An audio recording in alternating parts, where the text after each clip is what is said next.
This video is on a kettlebell squat variation. Hello, my name is Coach Louka. I'm a certified Strong First team leader. We're here at the Kettlebell Club and you're on the Hardstyle Kettlebell Pro channel. So in this episode, I'm gonna show you a bunch of variety that you can start including, playing around with for kettlebell squats. They're gonna vary in difficulty level. So we're gonna start with the easiest one and build up to something very challenging. The first one is the most basic known squat. It's the goblet squat. You're gonna pick up your kettlebell as in a goblet clean and focus on pulling yourself down, rock bottom, keeping the back straight, opening up the knees, and pausing while having your elbows touching the inside of the knees. Grunt to come up and finish your squat in a plank. If you've got some tight hips, you can perform the prying goblet squat. This one is really nice. You post your elbows right against your knees and you push them out.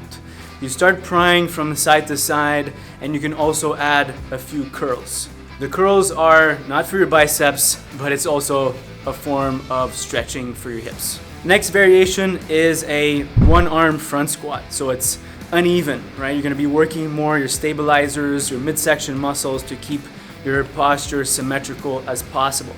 So you clean your kettlebell with one arm and squat down, enjoy it. The next level up is a double kettlebell front squat. So you can also have two uneven kettlebells, or if you prefer, two even kettlebells if you have them. The next one is a bottoms up squat. So you can have a single arm bottoms up squat or a double kettlebell bottoms up squat. This is super challenging for the grip. It's gonna work on your midsection and improve your regular squat. The next one is called the Kosak squat. So Kosak, it's a lateral movement. You're going side to side. It's also a very effective stretch. You can include in your warm-up, or you can use it as an assistance exercise for your regular type of squat. It's very challenging, but work your way down progressively and start with a light kettlebell and increase the load as necessary. The next one is called a hack squat. You have the kettlebell behind your back. This one was popularized by George Hackenschmidt, a German old-time strongman.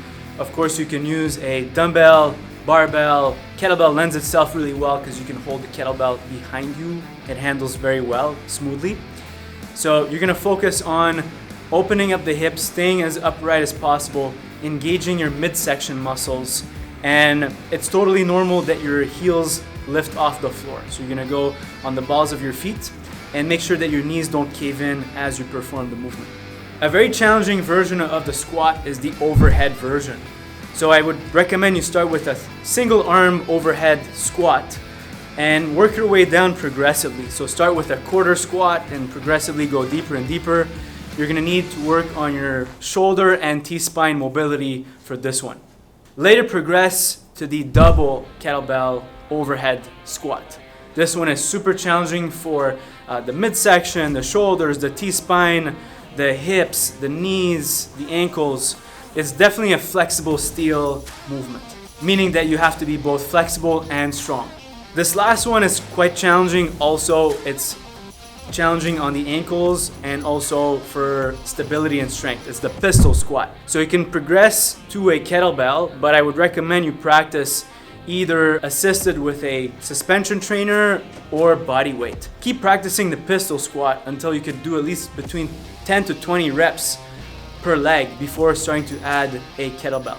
Before you try anything challenging like a pistol squat, you want to master the close squat.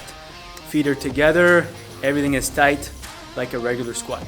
So what other ways can you vary your squat? You can play with the speed, so the tempo. You can do what's called a yielding squat, meaning that you can progressively go down really low and then go back up again and then work your way down like that. So you go down, come up a little bit, go a little bit lower, come back up a bit until you hit the bottom. Then come back up strongly and explosively. Another way you can challenge your squats for variation is to add pauses. So you can add a longer pause at the bottom or pauses throughout the squat on your way down or on your way up. So you got enough variations for a lifetime. I hope you enjoyed this. Choose one at a time that you've never done before, add it in your variety day, and have fun.